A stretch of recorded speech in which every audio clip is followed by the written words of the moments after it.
사사기 21장 13절에서 25절입니다.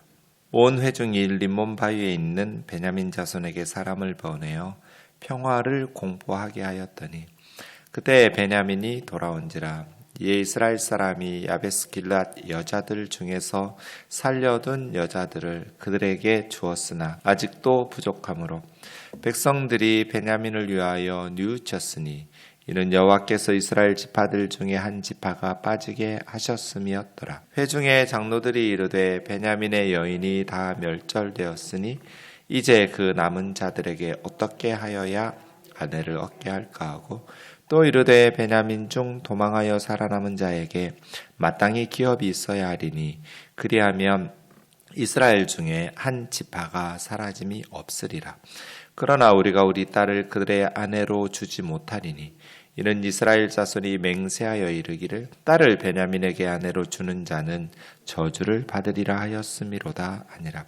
또 이르되 보라, 베델 북쪽 르보나 남쪽 베델에서 세겜으로 올라가는 큰 길 동쪽 실로에 매년 여호와의 명절이 있도다 하고, 베냐민 자손에게 명령하여 이르되 가서 포도원에 숨어 보다가 실로의 여자들이 춤을 추러 나오거든 너희는 포도원에서 나와서 실로의 딸 중에서 각각 하나를 붙들어 가지고 자기 아내로 삼아 베냐민 땅으로 돌아가라. 만일 그 아버지나 형제가 와서 우리에게 시비하면 우리가 그에게 말하기를 청하건대 너희는 우리에게 은혜를 베풀어 그들을 우리에게 줄지니라.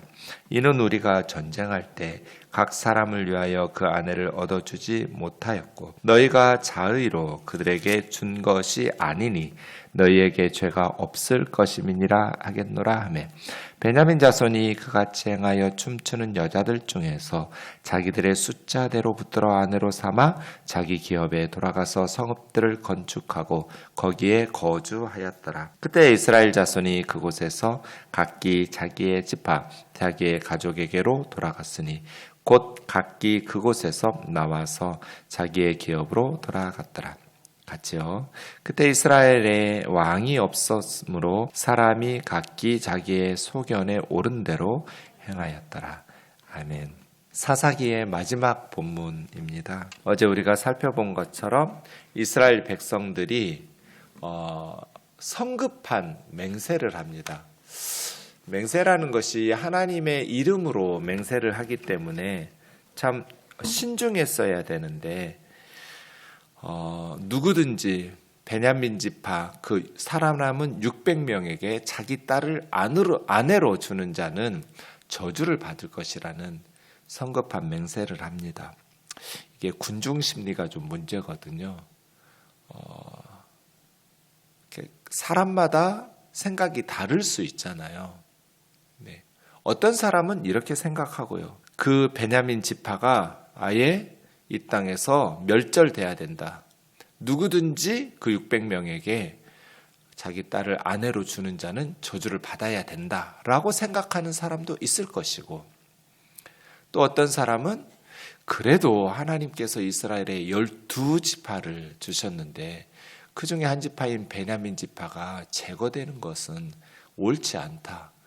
그러니 누군가가 딸들을 그들에게 아내로 주어야 될 텐데 나는 그렇다면 우리 딸을 그에게 아내로 주도록 우리 가족들과 의논해서 그렇게 해야겠다라고 생각하는 사람들도 있을 거고요. 그래서 그렇게 다양한 의견들을 가지고 존중하면서 일을 진행했으면 어땠을까 하는데, 교회나 나라나 이렇게 군중 심리에 휩쓸리다 보면 다양한 의견들이 무시되고 다수의 의견들이 성급하게 더더군다나 하나님의 이름으로 맹세하고 저주해 가면서 이렇게 결정될 때가 많죠. 시간이 지나면 후회하게 돼요. 네. 그런데 이제 하나님의 이름으로 맹세를 했기 때문에, 서원을 했기 때문에 변경하는 것이 불가능해져요. 그러면 어떻게 해야 될까요, 여러분? 우리가 너무 성급하게 결정했어요. 여기저기서 우리가 잘못했구나 뉘우치기 시작해요. 한 지파 베냐민이 이스라엘에서 제거되는 것은 이거는 하나님 기뻐하실 일이 아니다 라고 했으면 어떻게 해야 될까요? 제가 입다 사사 이야기할 때 입다가 성급한 서원을 하잖아요. 잘못된 서원이죠. 왜 승리를 주시면 다른 사람, 누구든지 첫 번째로 와서 환영하는 사람, 맞이하는 사람을 번제물로 바친다는, 하나님께서 기뻐하시지 않은 인신제사는 사형에 해당해요. 모세율법에 의하면. 하나님께서 그런 짓을 절대로 이스라엘에서는 행하지 말라는 그러한 맹세를 하냔 말이에요. 사사가 돼가지고. 그만큼 기생이 몸 파는 어머니에게서 태어난 자신의 이 전쟁에서 승리해서 그동안 멸시천대받던 것들을 회복하려는 그러한 욕망이 컸다라는 것은 이해할 수 있죠. 입다의 입장을 이해할 수 없는 건 아닌데, 그러면 하나님께서 허용하시는 범위 내에서 합당한 서원을 하면 되잖아요. 내가 평생 주님을 떠나지 않겠노라고, 내가 평생 이 승리를 주신 주님 앞에 감사하면서 살겠노라고, 사사답게 나라를 이끌겠노라고, 이런 식으로 맹세하면 되지. 왜 하나님의, 그러니까 의욕이 앞서가지고 그런 어떤 헌신, 맹세, 이게 잘못됐다면, 그 다음에 잘못된 걸 깨달았어요.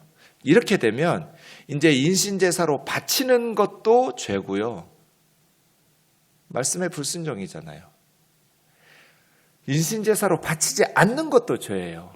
하나님의 이름으로 맹세해놨던 것을 해로울지라도 지키는 것이 옳은데, 이런 경우는 지키지 않는 것도 죄죠. 어떻게 해도 죄일 때에는 어떻게 해야 될까요? 제가 생각할 때는 무엇이, 여기서 최선은 없잖아요. 둘 다 죄니까. 무엇이 그래도 하나님께서 덜 슬퍼하실까? 차선이나 차악을 선택해야 돼요. 그렇다면 하나님은 인격적이신 분이라는 것을 기억해야 돼요. 인격적이라는 말은 지정의가 있다는 뜻이에요. 그냥 무슨 불변의 법칙과 원리를 가지고 숙명론처럼 너는 그렇게 한번 했으니까 낙장불입이야, 뭐 이런 식으로 하나님께서 하시는 분이 아니라는 거예요. 하나님께서도 내가 니느웨를 40일 후에 심판하겠다고 요나 선지자를 통해서 선포하셨어요. 요나의 말을 듣고 니느웨 사람들이 왕에서부터 짐승까지 금식을 하면서 단순히 금식만 하고 베옷을 입은 것이 아니라 손에 악한 짓들을 제거했어요. 진짜 회개한 거예요. 그랬더니 하나님께서 뜻을 돌이키셔서 니느웨를 심판하시겠다라는 것을 심판하지 않으시잖아요. 하나님께서 변덕 부리신 게 아니잖아요. 이런 것을 인격적인 하나님이라고 말해요. 우리가 기도하든지 말든지, 우리가 회개하든지 말든지 하나님께서 말씀하신 그대로, 그런 기계적인 하나님이 아니에요. 말씀의 선포는 그래서 그 내용도 중요하지만 그 반응이 더 중요하다고 제가 말씀드리는 거예요. 하나님께서 심판의 말씀을 선포하셨더라도 그 내용도 중요하지만 더 중요한 것은 말씀을 들은 성도들의 반응이다. 그 말씀을 듣고 니느웨 사람들처럼 진심으로 회개하고 뉘우치면, 우리가 자식들 키울 때 그렇잖아요. 아이들이 분명히 혼날 짓 했어요. 그럼에도 불구하고 그 아이들의 반응이 중요하잖아요. 계속해서 목이 뻣뻣하게 교만하게 변명하고 남 탓하고 그렇게 못된 짓을 거역하는 마음으로 가지면 회초리를 들죠. 그런데 눈물을 뚝뚝 흘리면서 반성하고 뉘우치고 잘못을 빌면 회초리를 들더라도 부모의 마음이 달라지잖아요. 하나님은 어떨까요? 우리가 어떤 반응을 보이든지 말씀을 들은 그 반응이 어떻든지 똑같이 말씀하는 대로 기계적으로 심판하시는 분이 아니에요. 이건 반대도 마찬가지예요.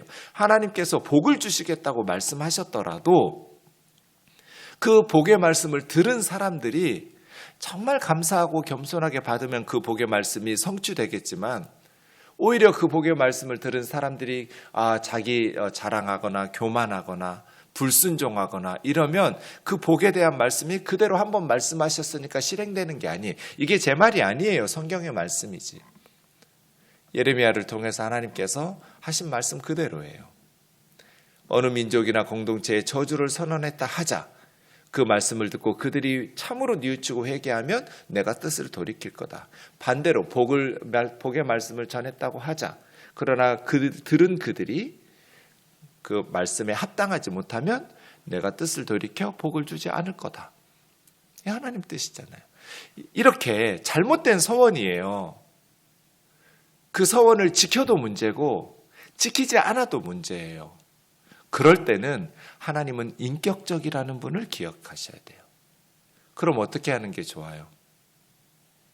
하나님, 우리가 너무 성급했습니다. 우리가 미스바에서 하나님의 이름으로 저주하고 맹세한 것을 잘못했으니 뉘우칩니다. 용서해 주십시오. 변경 좀 해야겠습니다. 하나님께 물어야죠. 600명을 아내로 주지 않으면 베냐민 지파가 제거되지 않습니까?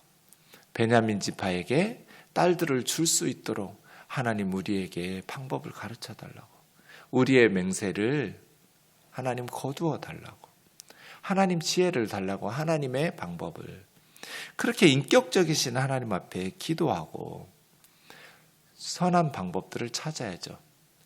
길르앗 야베스 사람들이 미스바에 모이지 않았어요. 그럼 맹세하지 않았으니까 괜찮아요. 그러면 그곳에도 사람들을 보내서 의견을 물어야죠. 우리가 이만저만 했다. 근데 너희는 맹세하지 않았으니까 너희는 잘못이 없다. 너희 딸 중에서 그 600명에게 좀 주었으면 좋겠다.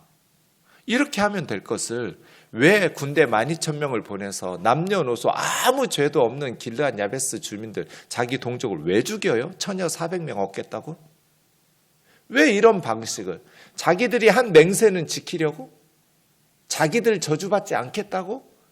왜 다른 동족의 사람들을 저주받아 멸절시키고 남녀노소 죄 없는 민간인들까지 결혼했다는 것으로 왜 유부녀들은 다 죽이고 결혼하지 않은 처녀 400명을 데려다가 그 600명에게 주냔 말이에요. 왜 이런 식으로 일을 해요? 400명 줬으면 이제 200명 남았어요. 그럼 여기서 멈추든지, 너희들 중에 우리가 400명 너희들의 지파를 제거하지 않으려고 최선의 노력을 다했는데 200명이 모자란다. 그러니 너희들 중에 200명은 자원하든지 어쩌든지 가위바위보를 하든지 하나님 앞에서 너희들이 스스로 하든지. 근데 그 200명 채워주려고 이번에는 강간하고 납치를 시켜요. 유괴하자는 거예요. 해마다 실로에서 하나님을 위한 성회로 모이니 실로에서 나오는 처녀들을 보쌈해가지고 납치해서 강간하라는 거예요. 나머지 200명 너희 아내로 삼아라. 아니 그 처녀들이 무슨 죄가 있어요? 그래서 너희들이 왜 우리 딸을 데려가느냐, 왜 우리 누이들을 잡아가느냐 하면 청하노니 우리가 전쟁할 때 딸을 주면 저주받겠다고 했는데 우리가 200명 모자라고, 너희가 자의로 우리에게 준 건 아니니 미스바에서 누구든지 딸을 베냐민 지파에게 주는 사람은 저주받을 것이라는 거하고는 해당이 안 된다. 그러니 제발 우리에게 누이와 딸들을 주어서 결혼하게 해라. 이런 식으로 하면서 200명을 채워요. 그러니까 사사기는 납치로 끝나요. 납치. 사실은 결혼 이야기로 시작해서 결혼 이야기로 끝나는데요. 사사기가.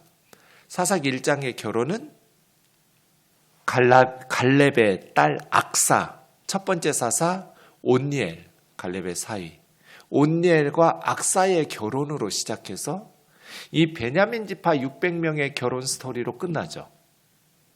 그래서 보면 사사시대가 시작할 때 이 결혼이 정답이에요.